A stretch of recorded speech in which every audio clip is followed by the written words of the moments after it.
श्रीकृष्ण सरस्वती महाराजांच्या पहिल्या शिष्य पंचकातील रामभाऊ मुरगुडकर हे एक प्रमुख सेवेकरी होत. त्यांचा जन्म सारस्वत घराण्यात झाला होता. त्यांचे वडिलार्जित एक किराणा मालाचे दुकान शुक्रवार पोलीस चौकीजवळ होते. अखिल कोल्हापूर शहरात त्यांचा एक थोर व्यापारी म्हणून लौकिक होता. फारीक म्हणजे व्यापारी. फारीक हे आडनाव त्यांचे नव्हते. जमीन जुमला मुरगुड या गावी असल्यामुळे पूर्वजांपासून रामभाऊंचे मुरगुडकर हे आडनाव पडले होते. रामभाऊ हे सात्विक आणि धार्मिक प्रवृत्तीचे होते. आपला व्यवसाय सांभाळून धार्मिक ग्रंथांचे ते वाचन मनन करीत असत. वेदांतात त्यांना फार गोडी होती. दारी येणाऱ्या अतिथी याचकाची ते यथायोग्य संभावना करीत असत. कामधंद्यात गुरफटून गेलेल्या रामभाऊ कुटुंबानं एकदा त्यांच्या हातातील कडी म्हणजेच पाटल्या धान्य मोजण्याच्या शेराच्या मापात ठेवल्या होत्या.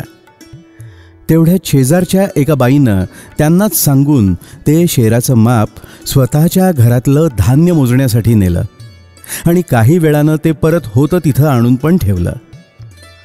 दुसऱ्या दिवशी हातात त्या पाटल्या चढवण्यासाठी मापामध्ये त्या न दिसल्यामुळं संबंधित शेजारणीला विचारण्यात आलं.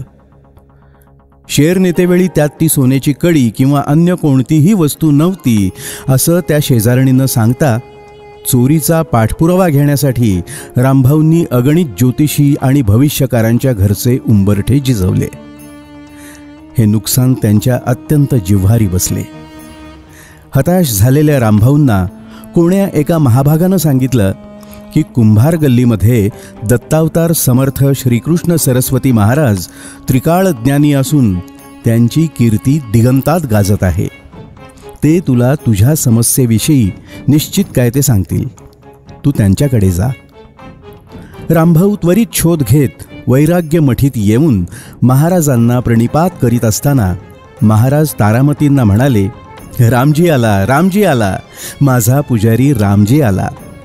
पण काय, त्याने अशाश्वताचा ध्यास धरला. पूर्व ओळख नाही अशी समजूत असणाऱ्या रामभाऊंना त्यांच्या नावाने महाराजांनी रामजी म्हणून संबोधलेले अति आनंदाचे मनोवांछित नामनिर्देशक पहिल्या भेटीतले हे उद्गार रामभाऊंनाही अति उल्हसित करणारे ठरले. रामजी, अरे तुझी वस्तू तुझ्याच घरी मिळेल.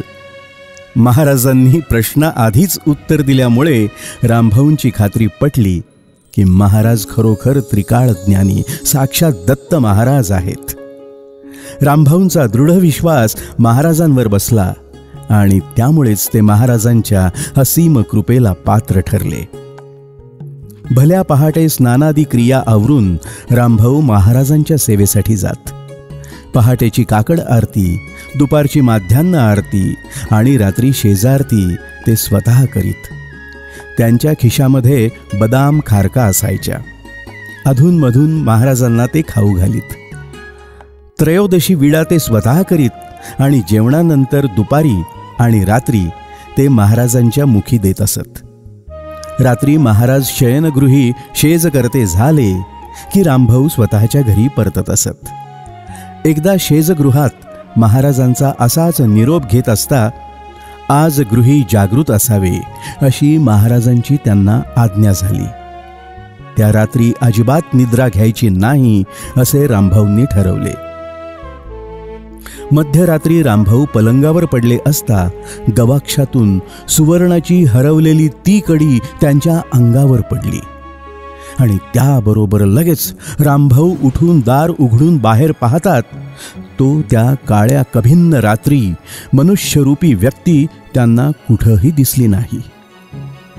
हे कृत्य महाराजांचे आहे हे रामभाऊंनी जाणले. तू आज रात्री गृही जागृत असावे ह्या महाराजांच्या उक्तीबरोबरची त्यांना प्रचिती आली. सुवर्णाच्या ह्या कड्या कुणी नेल्या होत्या? इतके दिवस त्या कुठे होत्या?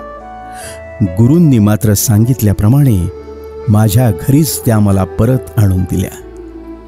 नंतरच्या पहाटे रामभाऊ नित्याप्रमाणे वैराग्य मठीत येऊन महाराजांना त्यांनी ही वार्ता अगदी आनंदात सांगितली.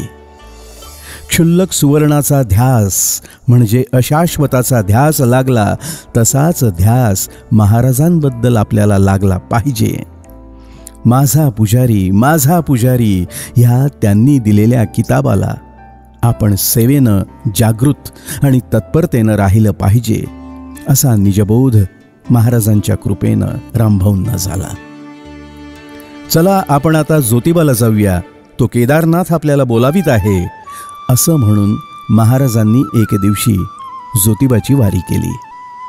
बाळकृष्ण राशिवडेकरांच्या खांद्यावर बसून महाराजांसह सर्व भक्त सेवक मंडळी निघाली. रामभाऊंच्या दुकानाजवळ येताच ते बाळकृष्णांना म्हणाले, जरा थांबा, महाराजांना दुपारी माध्यान्नाची भूक लागेल, थोडे लाडू बरोबर घरातून बांधून घेऊन येतो. कशाला, राहू देत, चला, पुढे त्याची सोय झाली आहे, शंका करण्याचं काही कारण नाही, असं महाराज रामभाऊंना म्हणाले.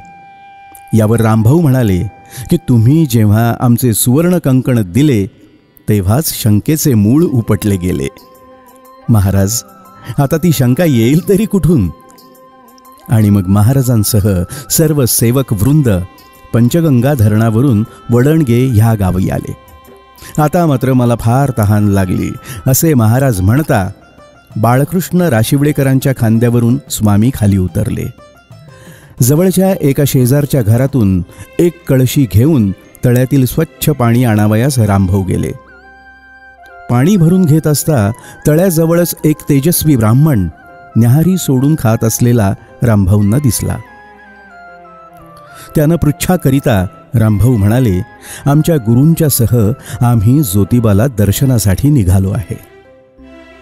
महाराजांना आणि आम्हा सर्वांनाच तहान लागली म्हणून पाणी आणण्यासाठी इथे आलो.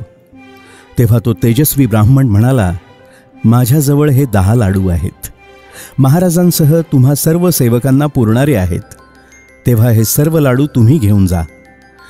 रामभाऊ म्हणाले, नको नको, तुम्ही नुकतेच फराळाला बसला आहात, तुम्ही बसा, आम्हाला ते काही नको. तेव्हा तो द्विज म्हणाला, हे पहा, ह्यातील एक लाडू जरी तुमच्या गुरूंनी सेवन केला तरी मी धन्य होईन. तुमचे गुरु श्रीकृष्ण ह्या नावाप्रमाणेच मोठे आहेत. माझ्यासारख्या सुदाम्याचा आहार ते काही त्याज्य करणार नाहीत, तुम्ही ते घेऊन जा. माझी तुम्हाला आग्रहाची विनंती आहे. आणि मग ते सर्व लाडू आणि पाण्याची कळशी घेऊन रामभाऊ महाराजांच्या जवळ आले. घडलेली ही हकीकत त्यांनी महाराजांना सांगितली. महाराज पण म्हणाले, दे दे, तो लाडू दे. त्यासाठी महाराज अगदी अधीर झाले होते. एका लाडूचे चूर्ण करून रामभाऊंनी महाराजांचे वदनी तो लाडू भरवला. महाराजांना पाणी दिले. महाराजांची आज्ञा होता एक एक भक्ताने एक एक लाडू भक्षण केला. मनसोक्त पाणी सर्वांनी पिले. क्षुधा तृष्णा शांत झाली. महाराजांनी पुढची ज्योतिबाची वारी पूर्ण केली. तो तेजस्वी ब्राह्मण हा खरोखरीचा ब्राह्मण होता की त्या शिवक्षेत्राचा धनी साक्षात अपर्णानाथ होता, हे समर्थच जाणे. कारण आपण आपल्या क्षेत्रातून श्रीकृष्ण सरस्वती महाराज ह्या कलियुगातले समय पुरुष. भुकेनं व्याकुळ होऊन ते पुढे जावे हे त्या भोळ्या नाथाला कितपत रुचले हाही प्रश्नच नाही का? म्हणूनच महाराजांनी रामभाऊंना घरातून लाडू घेण्यास मज्जाव केला होता. महाराजांच्या जवळ सूक्ष्मात सूक्ष्म घडणाऱ्या घटनेमागे महत्तम अशा महाराजांच्या लीला होत असत. एके दिवशी महाराज पहाटे नेहमीप्रमाणे उठले नाहीत. निद्रावस्थेत ते तसेच काही काळ पडून राहिले. भक्तांचा जनसमुदाय काकड आरतीसाठी तिष्ठत जमला होता. प्रभात समयाची करुणाष्टके कोणी भक्त म्हणत होते. भक्तिपर स्तुती अभंग कोणी आळवीत होते. आणि शेवटी मग महाराज उठले. रामभाऊंनी त्यांचे मुख हात पाय प्रोक्षाळन केले. नंतर महाराजांना चौरंगावर बसवून नेहमीप्रमाणे खारीक मुखात घातली. बी वगळून ती खारीक महाराजांनी मुखातच करकरून चूर्ण करून निमिषभर थांबून ते घास तोंडातच ठेवून म्हणाले, अरे अरे अरे, हे काय, असे कसे घडले? गरीब बापुडे मरत आहे, तुम्ही कसे काय पाहिले नाही? त्याला अवश्य वाचवले पाहिजे. आणि असं म्हणून देवबुवा अर्थात कृष्णा लाडांचा हात आपल्या हातात धरून त्याच्या हातावर आपल्या मुखातील बारीक केलेल्या खारकेच्या चूर्णाचा घास महाराजांनी टाकला. त्या चूर्ण केलेल्या खारकेतून एक बारीक अळी सही सलामत सुटून बाहेर पडण्यासाठी निघत असलेली सर्व सेवक भक्तजनांनी पाहिली. सेवक भक्तजन स्वतःच्या प्राक्तन कराल कर्माच्या दाढेत सापडले, तरीही त्यांना ह्या खारकेतल्या अळीप्रमाणे मी सही सलामत सुखरूप ठेवतो, असेच महाराजांनी आपल्या कृतीतून सर्व भक्तांना सुचवले. महाराजांच्या कृपेने रामभाऊ चांगले धनिक व्यापारी म्हणून सर्वश्रुत झाले होते. महाराजांच्या समाधी कालानंतर रामभाऊंची काशी यात्रा मजेशीर झाली होती. ही यात्रा एका महाभागाने रामभाऊंची संपत्ती लुटण्याच्या उद्देशानेच आखली होती. साक्षात दत्त महाराजांची बहुमोल सेवा अंतरल्यामुळे रामभाऊ मनोमनी खिन्न झाले होते. त्यांच्या ह्या विषण्ण मनस्थितीचा फायदा आपल्या पथ्यावर पडेल असे त्या महाभागाला वाटले. वारस म्हणून रामभाऊंना मुलगा नव्हता. ह्याचे तर त्या महाभागाने भांडवल केले. काशीला गेल्यानंतर गंगास्नान, विश्वेश्वरादी दैवतांचे यथासांग दर्शन झाल्यानंतर त्या महाभागाने आपली नखे बाहेर काढली. तो रामभाऊंना म्हणाला, रामभाऊ, अलीकडे तुम्ही बरेच उदास दिसता. तुमच्या विषण्ण अवस्थेत परमेश्वराचे चिंतन करण्यासाठी मी तुम्हाला एक मार्ग सुचवतो. बघा तो तुम्हाला पटतो का? महाराजांची तुम्ही उदंड सेवा केलीत. त्यांची तुमच्यावर कृपा आहेच. आता तुमचे उतारवय झाले आहे, तेव्हा प्रपंचातून पूर्ण परावृत्त होऊन त्यातील लक्ष वैदिक धर्माने सांगितल्याप्रमाणे चतुर्थाश्रम म्हणजे संन्यास घेऊन परमेश्वराचे चिंतन मननात व्यग्र करा. तुमची संपत्ती, घर, अडीअडचणीची जबाबदारी आता मजकडे सोपवा. हां, केवळ तुमच्या प्रेमासाठी म्हणून मी ती जबाबदारी स्वीकारीन. तेव्हा तुमचा विचार काय तो तुम्ही ठरवा. तुमचे हित कशात आहे ते मी तुम्हाला सांगितले. महाराजांचे सेवक संन्याशीच नव्हते का? तो गाणगापूरचा रामदास आणि वासुदेव दळव्याने तर महाराजांसाठीच संन्यास घेतला नव्हता काय? तुम्हीही घेतला तर त्यात नवल काहीच नाही. आपल्या वैदिक धर्माने तो मार्ग आपल्या चांगल्यासाठीच सांगितला आहे. अनायासे आपण ह्या काशीसारख्या पुण्यनगरीत आलो आहोत. त्या महाभागाचे खळ विचार सरळ मार्गी रामभाऊंनी मनावर घेतले आणि त्यांचा होकार मिळताच अगदी जवळातील जवळचा मुहूर्त काढून संन्यास दीक्षेसाठी लागणारी वस्त्र आणि इतर दीक्षाविधीची चीज वस्तू त्या महाभागाने आणल्या. दीक्षा दिनाच्या आदल्या रात्री तर रामभाऊंना झोपच येईना. रामभाऊंच्या जवळ त्या खलविचारी महाभागासोबत काही इतर मंडळी देखील त्या भटजीच्या वाड्यात झोपली होती. त्यामध्ये एक बालवयाचा किशोर देखील झोपला होता. रामभाऊंनी उभे आयुष्य महाराजांच्या सेवेत घातले.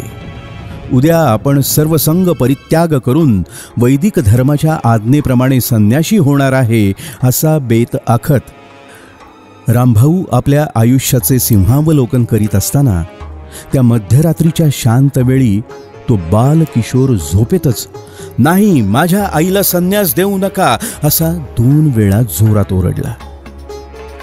काशीच्या त्या ब्राह्मणाच्या वाड्यात जरी तो किशोर जोरात ओरडला तरी त्याच्या ओरडणाऱ्या शब्दांमुळे दुसरे कोणीही जागे झाले नाहीत.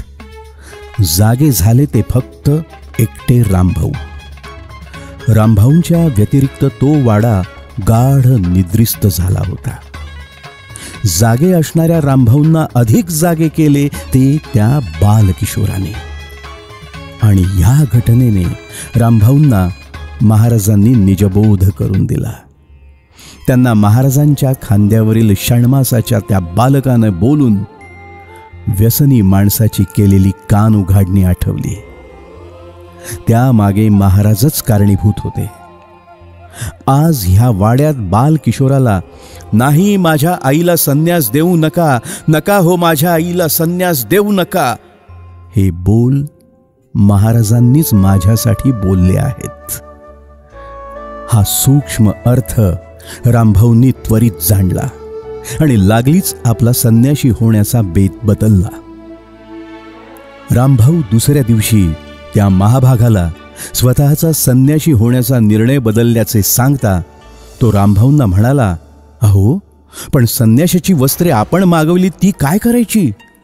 रामभाऊ म्हणाले, ती सर्व तुम्ही घ्या, मी कोल्हापूरला जातो. आणि ह्याप्रमाणे त्या महाभागाचे कारस्थान महाराजांनी रामभाऊंच्याकडूनच उधळून लावले. तो महाभाग रामभाऊंचाच पाहुणा लाटकर ह्या आडनावाचा होता. बाळकृष्ण राशिवडेकरांच्या विठाबाई राशिवडेकर यांच्यासोबत रामभाऊंचा विवाह झाला होता. त्यांना एकच कन्या झाली. तिचे नाव होते चंद्राबाई. वयाच्या 58व्या वर्षी त्या निवर्तल्या.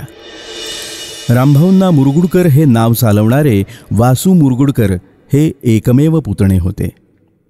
पण त्यांना मुलगा नसल्याने मुरगुडकरांना वंशज असा कोणी राहिला नाही. मुलीच्याकडूनच त्यांची नातवंडे परतवंडे ठिकठिकाणी विखरत चालली आहेत. सूर्यास्त झाला की संध्या प्रकाशाचा समय हाही थोड्याच वेळाचा असतो, नंतर तो देखील संपतो. त्याचप्रमाणे अनंत लीलाचा स्वामी प्रताप भानू श्रीकृष्ण सरस्वती महाराजांनी समाधी घेतल्यानंतर त्यांच्या काही निकटवर्ती शिष्यांनी पण आपली जीवनयात्रा लवकरच आटोपती घेतली. त्यात हे शिष्योत्तम रामभाऊ मुरगुडकर देखील होते. रामभाऊंना माझा पुजारी असं म्हणून महाराज अभिमानानं संबोधित असत. सुवर्ण कंकणासारख्या अशाश्वतातून सद्गुरू रूपी शाश्वत परीस रामभाऊंनी हस्तगत केला. तसेच त्यांनी त्याच सद्गुरूंच्या विनम्र अखंड सेवेत राहून शाश्वत चिरंतन सौख्य हस्तगत करून जीवन धन्य केलं. काषाय वस्त्रं मणिहारभूषितं